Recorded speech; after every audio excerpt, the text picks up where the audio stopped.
नमस्कार प्यारे बच्चों, स्वागत है आपका अपने YouTube चैनल इजी मैथ्स में। बच्चों, आज हम पढ़ने वाले कक्षा 10वीं गणित के अध्याय नंबर 5 को, जिसका नाम है समांतर श्रेणी। सबसे पहले हम इसका परिचय करेंगे, जिसमें हम सीखेंगे समांतर श्रेणियाँ किसे कहते हैं, समांतर श्रेणियों के प्रकार तथा एपी के सूत्र। एपी का मतलब यही होता है दोस्तों यहाँ पे समांतर श्रेणियाँ। सबसे पहले हम देखते हैं समांतर श्रेणियाँ। वह श्रेणी जिसका अगला पद एक निश्चित संख्या के जोड़ने या घटाने से प्राप्त होता है उसे समांतर श्रेणी कहते हैं। उस निश्चित मान को सार्वंतर कहते हैं। कहने का अर्थ यह है बच्चों कि वह श्रेणी जिसका अगला पद एक निश्चित संख्या को जोड़ने से मिलता है तथा घटाने से प्राप्त होता है उसे हम क्या कहते हैं, समांतर श्रेणी कहते हैं। उस निश्चित मान को क्या कहा जाता है, सार्वंतर कहते हैं। तो यहाँ पर बच्चों हम इसको और उदाहरण के माध्यम से और अच्छे से समझते हैं। यहाँ पे हम देखें, यहाँ पर हमें एक श्रेणी दी गई है जिसका पहला पद 1 है तथा दूसरा पद 2, 3, 4, 5। इस प्रकार से हमें एक श्रेणी दी गई है। तो यहाँ पे हम देखेंगे इसका जो अगला पद है, यानी पहला पद क्या है हमारा 1 है और इससे अगला पद है 2, तो इनके बीच जो अंतर है वो 1 का अंतर है। यहाँ पे हमने 1 में 1 को ऐड किया तो हमें 2 मिला, तथा 2 में फिर से 1 को ऐड किया हमने तो फिर 3 मिला हमें, फिर 3 में हमने 1 को ऐड किया तो 4 मिला। इस प्रकार से 1-1 का इनके बीच अंतर है। और अंतिम पद इसका दिया गया है हमें 10 हमें दिया गया है। तथा अगले उदाहरण को हम देखते हैं, जिसमें पहला पद जो हमें दिया है 100 दिया है, उसके बाद हमें दिया है 70, यानी इन दोनों के बीच में जो 30 का अंतर है, कितने का, 30 का अंतर है। इसी प्रकार अगला जो पद है उसमें भी 70 और 40 के बीच में 30 का अंतर है। वैसे ही 10 और 40 के बीच भी 30 का अंतर है। इस प्रकार यह श्रेणी जो है आगे बढ़ती जा रही है तथा इसका अंतिम पद हमें नहीं दिया है। तीसरा उदाहरण हम देखते हैं, जिसमें 5, 5 इस प्रकार से हमें श्रेणी दी गई है। इसमें देखते हैं हम पहले पद और दूसरे पद के बीच कोई अंतर नहीं है। इसी प्रकार आगे बढ़े तो उसके तीसरे पद में भी कोई अंतर नहीं है। तो आपको समझ में आ ही गया होगा समांतर श्रेणी क्या होती है। अब हम देखते हैं समांतर श्रेणी के प्रकार। तो यहाँ पे समांतर श्रेणी की 2 प्रकार की होती है। पहली जो होती है परिमिति समांतर श्रेणी, इसमें पदों की संख्या सीमित होती है। इसमें क्या होता है बच्चों, पदों की जो संख्या होती है सीमित होती है। यहाँ पे उदाहरण में हम देखते हैं, पहला वाला जो उदाहरण है हमारा, इसमें पदों की संख्या क्या है, सीमित है। इसका अंतिम पद हमें दिया गया है 10 है, ठीक है। तो इसको हम कहेंगे परिमिति एपी। अब अगली जो समांतर श्रेणी होती है उसको हम कहते हैं अपरिमिति एपी, यानी अपरिमिति समांतर श्रेणी। इसमें पदों की संख्या असीमित होती है। इसमें क्या होता है बच्चों, पदों की जो संख्या होती है असीमित होती है। यहाँ पे उदाहरण में हम देखें अगर, तो जो दूसरा वाला और तीसरा वाला उदाहरण है इसमें कोई अंतिम पद हमें नहीं दिया गया है, यानी इसमें पदों की संख्या क्या असीमित है। तो बच्चों अब हम देखने वाले हैं समांतर श्रेणी के सूत्र। इसमें हम देखें सबसे पहले एपी का आखिरी पद यदि हमें ज्ञात करना हो तो उसके लिए हम कौन से सूत्र का उपयोग करेंगे। तो यहाँ पे उसके लिए जो सूत्र होता है ए एन बराबर ए प्लस एन माइनस 1 ब्रैकेट बंद, और फिर लास्ट में होता है बच्चों डी। तो इसको हम और अच्छे से समझेंगे इस समांतर श्रेणी के माध्यम से। तो यहाँ पे बच्चों पहला पद जो होता है यानी 5 जो होता है उसको हम कहते हैं ए। तो ए यहाँ पे हमारे पास कितना है, 5 है। उसके बाद सार्वंतर, सार्वंतर डी। सार्वंतर का मतलब होता है पहले पद और दूसरे पद के बीच में अंतर। तो यहाँ पे सार्वंतर डी बराबर, इसको घात करने के लिए हम क्या करेंगे, दूसरे पद में से पहला पद माइनस करेंगे, यानी A2 और A, इन दोनों को हम माइनस करेंगे। तो यहाँ पे A2 हमारे पास क्या है, 8 है, और A क्या है हमारे पास, 5 है। तो 8 में से हम 5 को माइनस करेंगे तो हमें क्या मिलेगा, 3। तो 3 यहाँ पे जो है क्या है, डी है हमारे पास, यानी सार्वंतर है। अब उसके बाद जो पदों की संख्या होती है उसको हम एन से दर्शाते हैं। तो यहाँ पे एन कितने हैं हमारे पास, 12, यानी इस श्रेणी में हमारे पास कितने पद है, 12 पद है। तो एन क्या है हमारे पास, 12 है। उसके बाद अंतिम पद जो होता है बच्चों उसे हम कहते हैं ए एन, जो कि हमें अभी ज्ञात करना है। तो यहाँ पर हम इस श्रेणी के सभी मानों को इस सूत्र में रखने वाले हैं और उसको सोल्व करने वाले हैं। तो यहाँ पे हम लिखेंगे ए एन बराबर, ए का मान क्या है बच्चों हमारे पास, ए का मान है हमारे पास 5। तो यहाँ पे ए के स्थान पे लिखेंगे हम 5, प्लस ब्रैकेट के अंदर n का मान क्या है हमारे पास 12, तो यहाँ पर लिखेंगे हम 12, फिर चिन्ह है माइनस का, तो यहाँ पे हम लगाएंगे माइनस का चिन्ह और माइनस करेंगे इसमें से 1, फिर ब्रैकेट बंद, और पीछे क्या है फिर d, तो d का मान क्या मिला है हमें 3, तो यहाँ पे हम लिखेंगे 3। अब हम इसको सोल्व करते हैं। an बराबर 5 प्लस 12 में से यदि हम 1 माइनस करेंगे तो हमें मिलेगा 11, और फिर 3। यहाँ पे हम लिखेंगे an बराबर 5 प्लस 11 और 3 का यहाँ पे क्या होगा गुणा होगा, तो यहाँ पे हम 11 और 3 का गुणा करेंगे तो क्या मिलेगा हमें 33।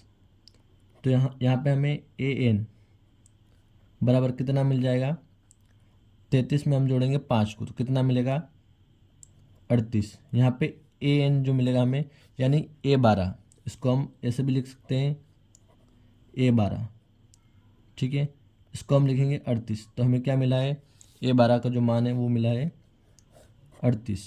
तो अब आपको समझ में आ ही गया होगा, यदि हमें किसी श्रेणी में उसका आखिरी पद यदि पूछा गया है तो उसके लिए हम ये वाले फॉर्मूले का उपयोग करेंगे। तो बच्चों अब हम देखें एपी के सभी पदों का योग। यदि हमें श्रेणी में सभी पदों का योग ज्ञात करना है तब हम कौन से वाले फॉर्मूले का उपयोग करेंगे। तो इसमें भी बच्चों यदि आखिरी पद नहीं दिया हो तब हमें कौन से फॉर्मूले का उपयोग करना है, और जब आखिरी पद दिया गया है तब हमें कौन से फॉर्मूले का उपयोग करना है। तो दोनों हम यहाँ पे देखने वाले हैं।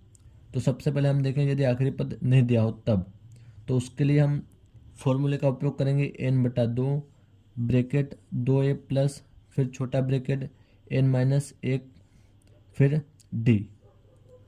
इस वाले फॉर्मूले का हम यहाँ पे उपयोग करेंगे यदि हमें आखिरी पद नहीं दिया गया है तब। तो यहाँ पे हम देखें ये वाली जो श्रेणी दी गई है हमें समांतर श्रेणी, इसमें जो आखिरी पद हमें नहीं दिया गया है तब हम इसका उपयोग करेंगे यहाँ पे। तो यहाँ पे सबसे पहले हम देखेंगे n जो होता है यहाँ पे क्या होता है, n जो होता है पदों की संख्या। तो यहाँ पे पदों की संख्या कितनी 12 है, तो यहाँ पे n कितना हो जाएगा हमारा 12 हो जाएगा। उसके बाद a यानी पहला पद, तो a कितना है हमारे पास यहाँ पे पहला पद 5 है, तो यहाँ पे हम लिखेंगे 5। उसके बाद n 5 है हमारे पास, d कितना है, तो d जो होता है दूसरा पद माइनस पहला पद यानी a2 माइनस a, इसको हम a1 भी लिख सकते हैं, बराबर 8 माइनस 5, तो यहाँ पे हम लिखेंगे 8 माइनस 5 बराबर 3। तो यहाँ पे d का जो मान है हमारे पास है 3। अब हम इसको सोल्व करते हैं यहाँ पे। तो यहाँ पे हम मान रखेंगे सूत्र में।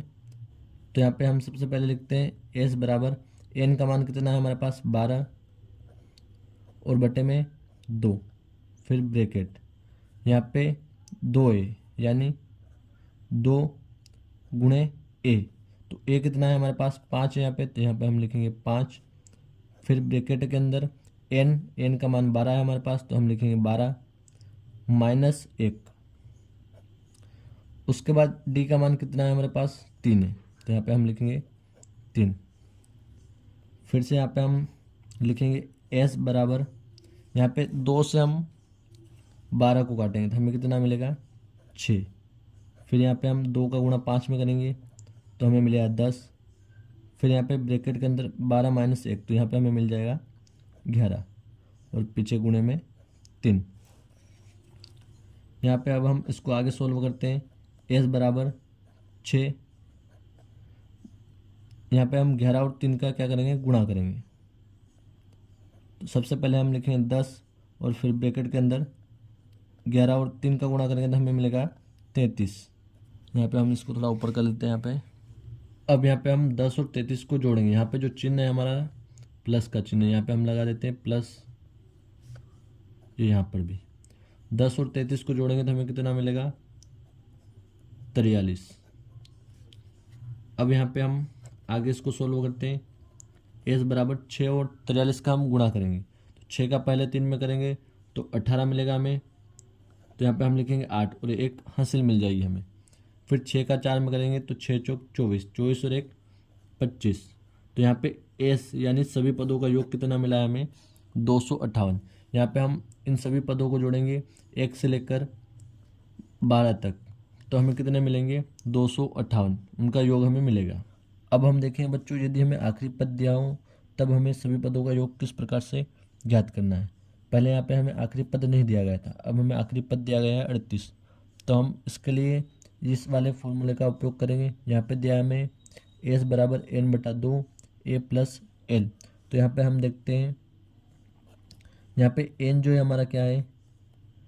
12 है, यानी 38 जो है ये 12वां पद है हमारा। तो यहाँ पे हम लिखेंगे 12। अब ए का मान क्या है हमारे पास? ए का मान यानी पहला पद कितना है? 5 है हमारे पास। और एल, एल क्या होगा हमारा? आखिरी पद का मान। तो क्या है उसका मान? 38 है। अब हम इस मान को इस फॉर्मूले में रखते हैं। यहाँ पे लिखिए हम एस बराबर एन का मान है हमारे पास 12 बटा 2, फिर ब्रैकेट के अंदर ए हमारे पास 5 और प्लस में एल हमारे पास है 38। अब हम आगे इसको सोल्व करते हैं। एस बराबर 2 से हम 12 को काटेंगे तो हमें 6 मिलेगा, और यहाँ पे 5 और 38 को जोड़ेंगे तो हमें मिलेगा 43।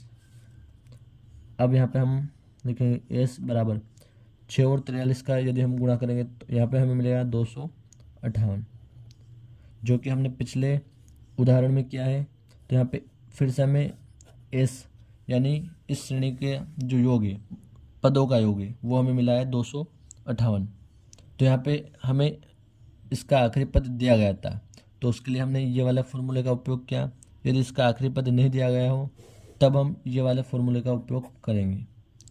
तो उम्मीद करता हूँ बच्चों आपको समांतर श्रेणी क्या होती है, समांतर श्रेणी के प्रकार और इसके फॉर्मूले जो अच्छे से आपको समझ में आए होंगे। धन्यवाद।